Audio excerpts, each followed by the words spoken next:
You know, you talk about an eschatological impulse, that every culture has an eschatology that just wants to deal with the afterlife. How do we read this into human understanding? I tell you where this occurred to me. I was sitting in a doctor's office and picked up a copy of Time magazine, and on the cover, big letters, the feature article of that issue, it was about 5, 6 years ago, 7 years ago. How will it all end? And I said, oh my Lord.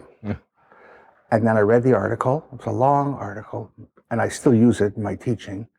And apparently, scientists, cosmologists, spend oodles of time and energy figuring out how will it all end, right? Now that they've solved how it all began, right? They got the Big Bang.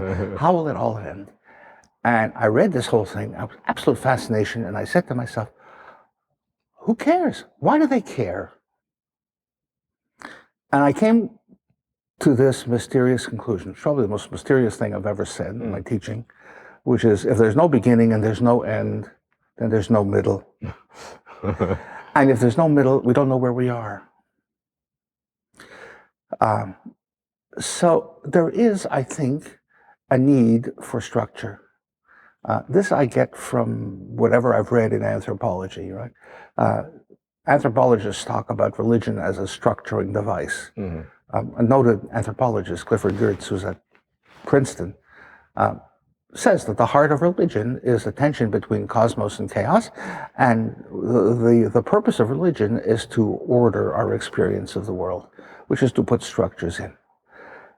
So I have a very powerful sense within myself of the need for structures, and it emerges in the strangest kind of ways. I buy an appointment book, and I look at the book, and it says Monday, February 25, and there's a blank page. And I feel tremendously uncomfortable because I want my page to read 7:45, 8 o'clock, 8:15, 8:30 to put appointments in. I want the structure of the day, because if there's a blank page and I have an appointment at 8 and I put that in near the top, what happens if I get an appointment at 7:30 and I have no room for it, right? Or go into a loft. Where do you sleep in the loft, right? Where do you put your sleeping bag? So I would go into a corner and I would curl up in a sort of a fetal position. At least I'd have 2 walls, right? That's the need for structure. And we need structure in time. That's why we have minutes and days and, hours and years. And I think eschatology becomes one of the brackets. Eschatology becomes the largest structure, right? Because it establishes the end. And so you have these big debates within science. Is the universe expanding, or will it eventually begin to contract, right? And for a while they believed that ultimately gravity would overcome the Big Bang and everything would contract, and then you'd get a big crunch. But then they gradually discovered that that's not happening, right? If anything, the universe is expanding and accelerating, so that it's all going to drift away after trillions and trillions and trillions of years, and there'll be nothing at all. So how does the scientific eschatology of the universe, either expanding forever or contracting down to a big crunch, articulate with the Jewish eschatology of the world or of ourselves? Well, I read the scientific eschatology with a profound sense of despair almost, because there is no end. With good reason. Because it all fritters away, not with a bang, but with a whimper. And it doesn't deal with the fate of human beings. We will have vanished from the fate from this whole cosmic scheme long before the end.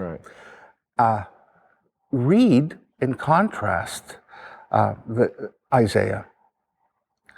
Now, Isaiah talked about an end, right? But what will be the end? It will be an age where the entire world will recognize God as the God of the world, of the universe, where lambs will rest with lions, where people will turn their swords into plowshares. They will not teach war anymore, and the world will be, and there will be peace, there will be social justice, the world will be filled with the knowledge of God as the waters cover the sea. All right? So that's an eschatological picture, and it deals very much with human beings. And when you think of it, you read the headlines and you say, what in the world is the reason for warfare? Haven't we learned that nothing is ever gained? And every day people kill people. Over what? Over stupidities. And to dream of an age when there will be no more warfare. Now this was, how many years ago? It was almost 3,000 years ago. There was a dream of a world where people will not war anymore. Do you see that as a dream of the ravings of an individual, or somehow But it was really connected? It was canonized. It became it's not only an individual who wrote a book back in the 8th century BCE. It became part of Scripture. It was accepted as canonical, and it informed the great religions of the West. Yes, certainly. And it's still, to this day, it is read liturgically, it is studied, it is read. It's a living document. It's part of, it's me, it's my tradition, right? It's our But is there a truth tradition. value in it? There's a truth value as a vision, as a dream.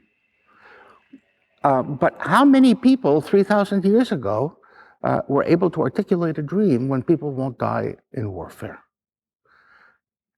So, eschatologically, this is not a dead vision. This is a vision which at least some of us feel should be at the heart of our diplomacy and at our attempts to create a certain kind of world order to this day. And it's not.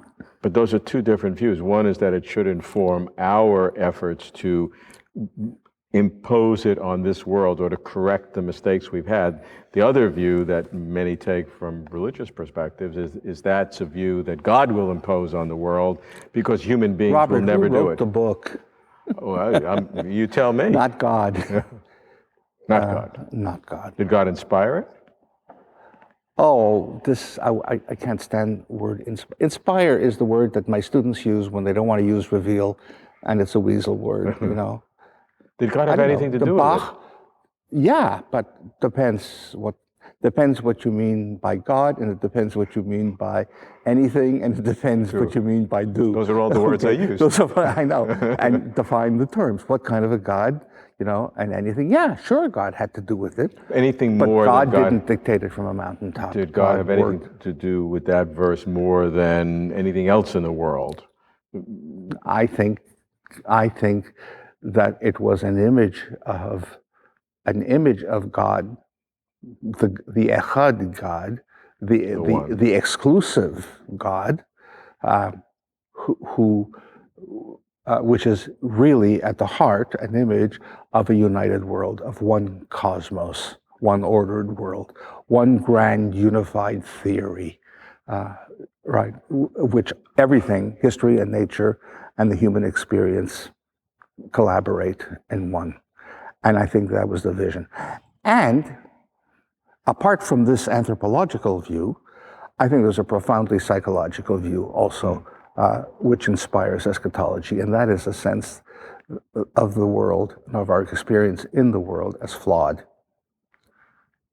And a profound dissatisfaction with the fact that this can't be the whole story. I cannot believe God created me to die with a sense that my life experience was flawed. And there's a sense, I think, a need for creating out of this flawed world, a world where the flaws have disappeared, have been vanished, where I have done my part in vanishing and banishing the flaws in history, in nature, and in human experience. And the reality is that God gave us the power to do that. And It's so hard.